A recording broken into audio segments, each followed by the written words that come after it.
the tranquility of the night, some stories quietly come to life. Welcome to Hauntings and Horrors. Now, I will take you through a chilling tales. I want to tell you about one of the most horrible nights of my life. Dark nights alone can be scary and intimidating for women like me at the best of times. But I don't wish to experience a night like that again for as long as I live. Let me tell you my story.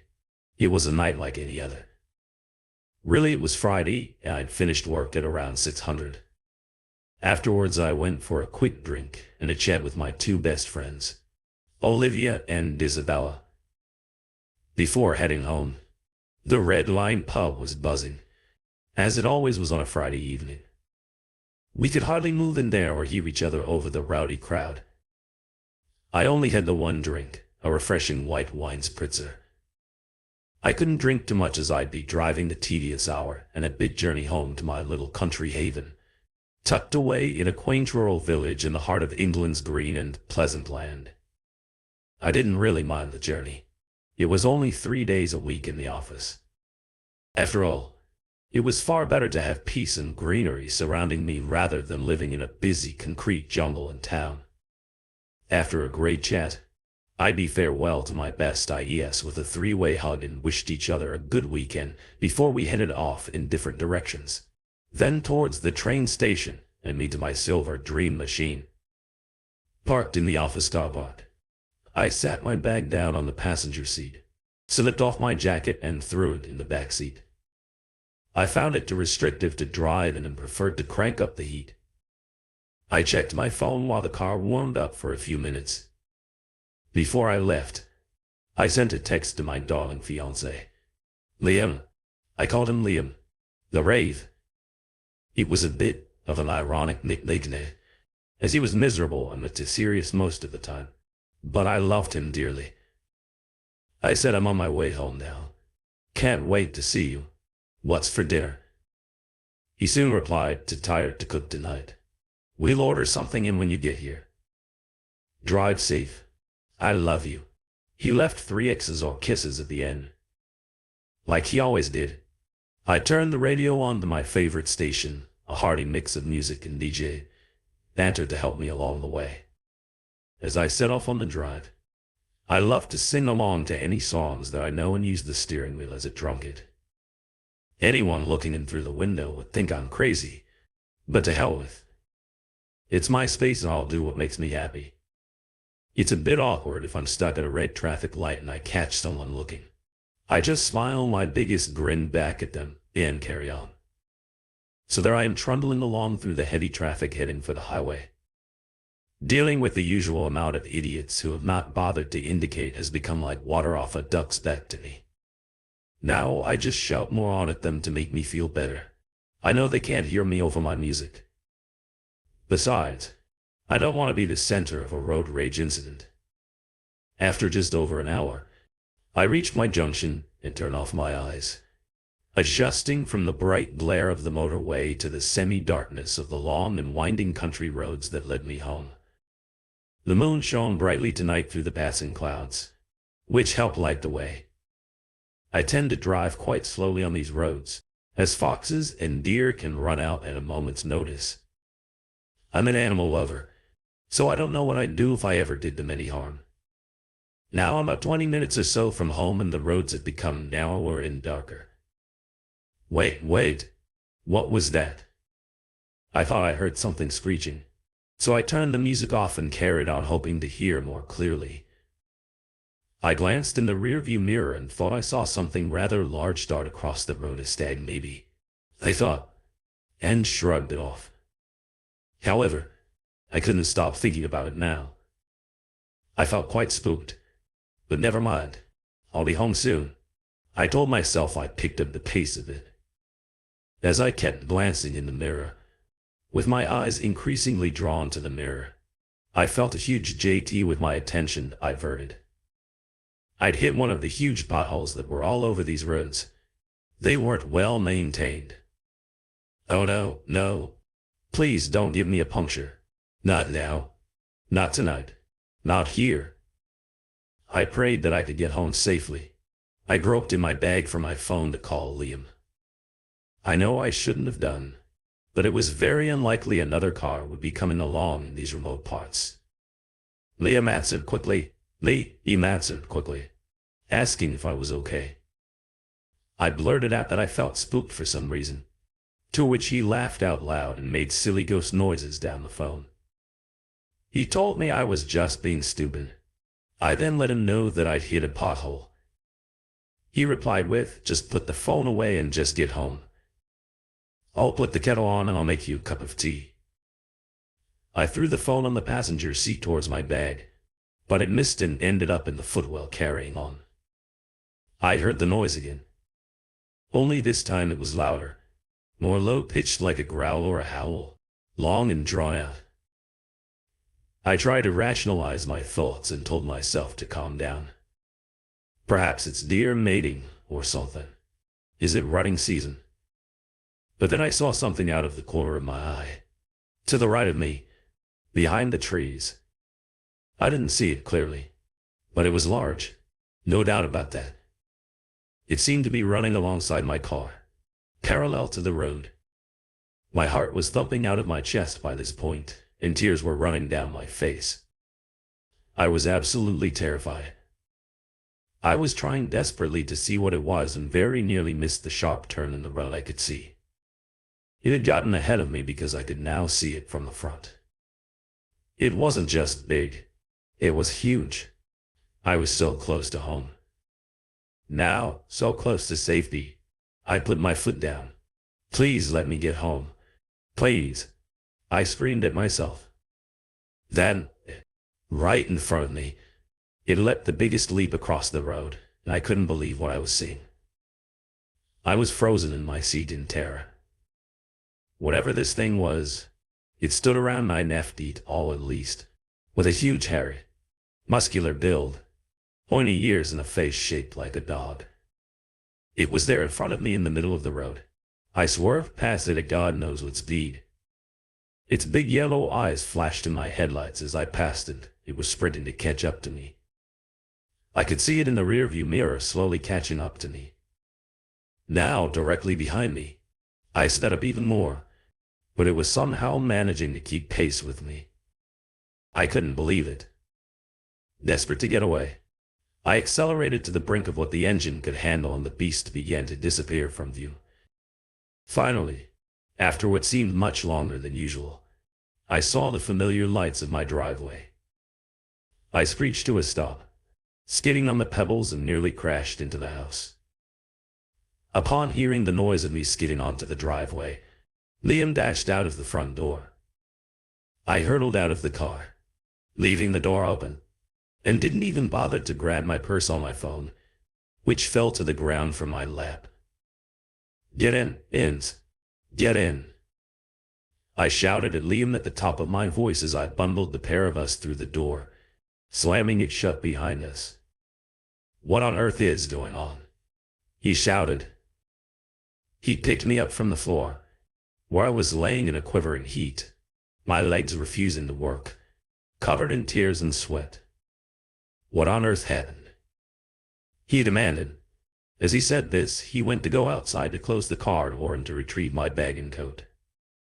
"No, don't go out. It's there. It's there," I screamed.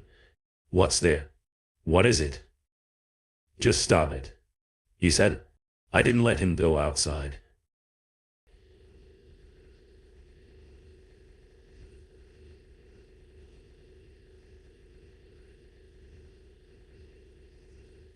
I cued my hands to block out the light and looked through the window. The sensor light outside had gone dark. I couldn't see anything at all. "Okay," Liam said. "Now calm down and tell me what's going on." He held me tight and grabbed a tissue to wipe my tears.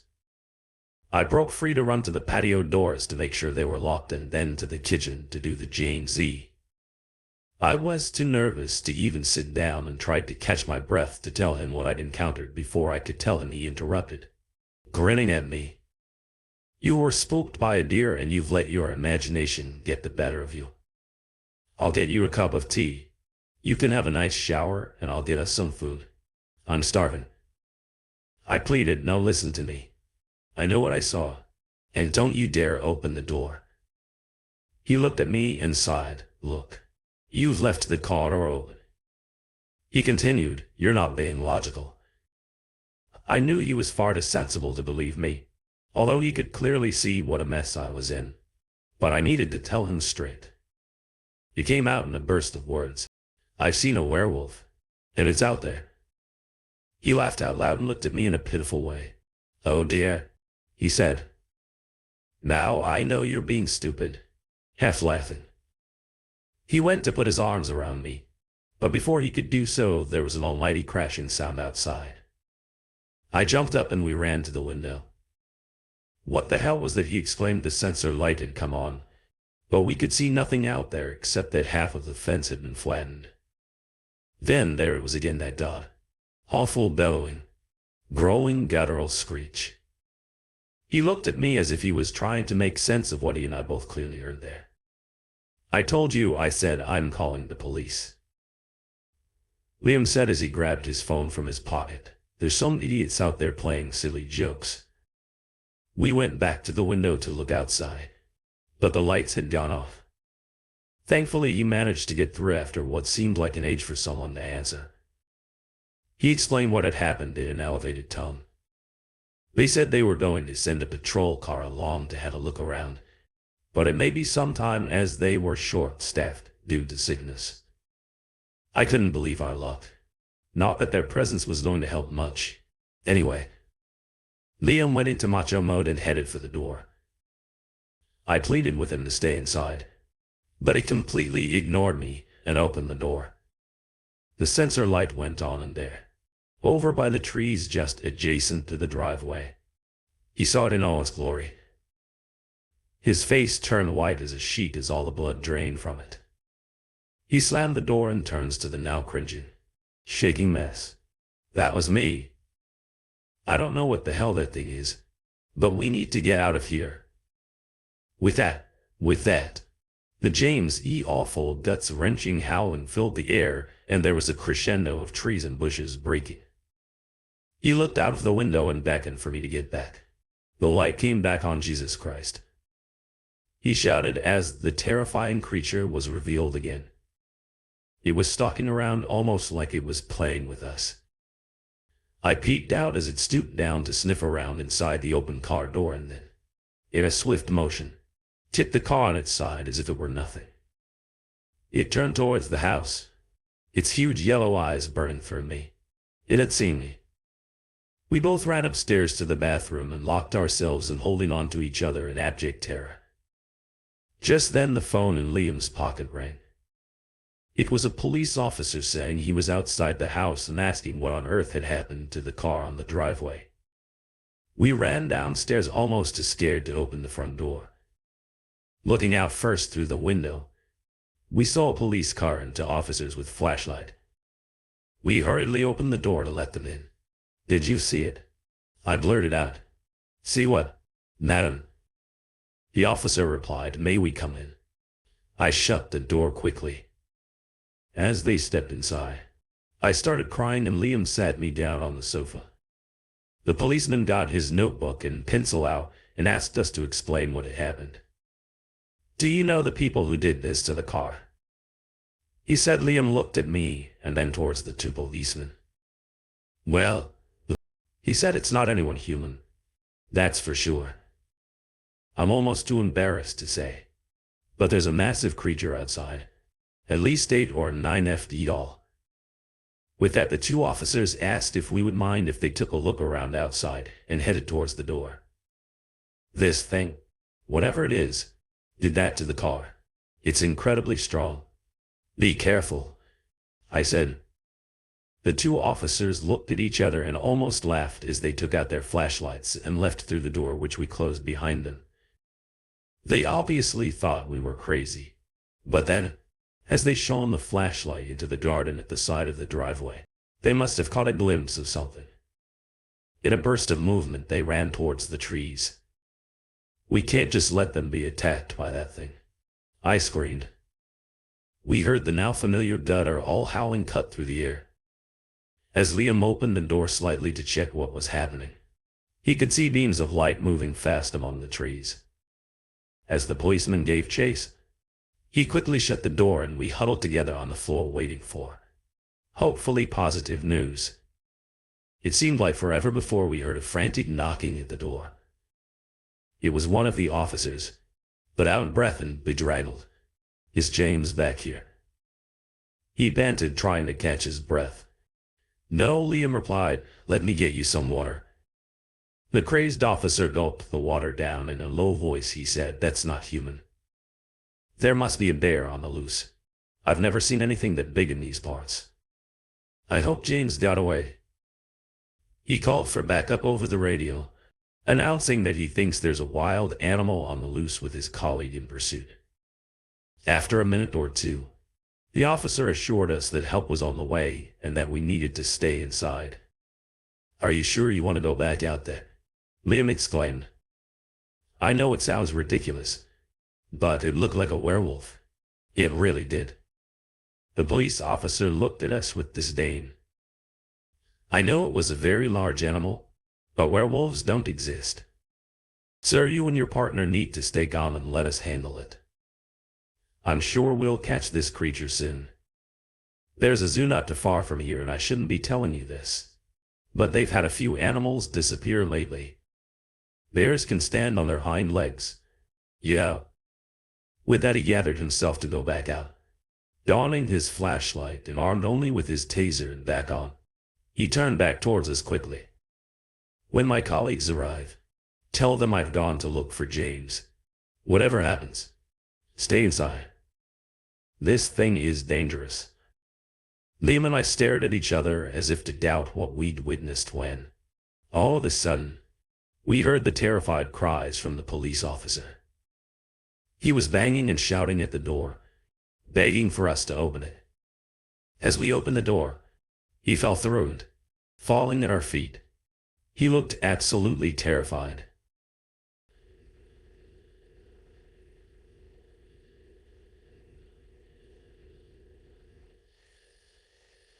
He cried, "It's James." He radioed back to headquarters. "An office is down. I need armed units and dogs to be sent to my location immediately. I believe there's a very large animal on the loose." The blood drained from my face as I questioned the officer as to what had happened. "He's beyond help," he replied, almost crying. "There are pieces of him everywhere. He's been ripped to shreds." The officer was obviously in severe shock at what he'd seen. I tried to comfort him as Liam wrapped a blanket around him and grabbed him a shot of whiskey.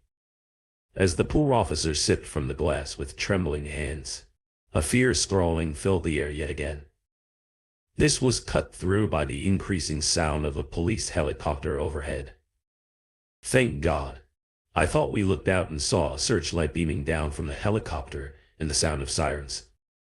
In the distance, I felt a surge of hope, but the officer just sat there on the floor, staring into space. He suddenly whispered, "I think I saw it. I can't believe it." A werewolf just like from the horror movies, giant yellow eyes staring at me. There was even a severed arm hanging from its jaws. He stared at me directly in the eyes with incredible helplessness. No one will believe me. The banging on the door made us all jump in fright. Here were the police that were called us back up. As I opened the door and looked outside, it was chaos. There were countless police cars outside with flashing blue lights. All along the winding country lane leading to our house, the sight of armed police sent shivers right through me as the shocked officer tried to explain what had happened.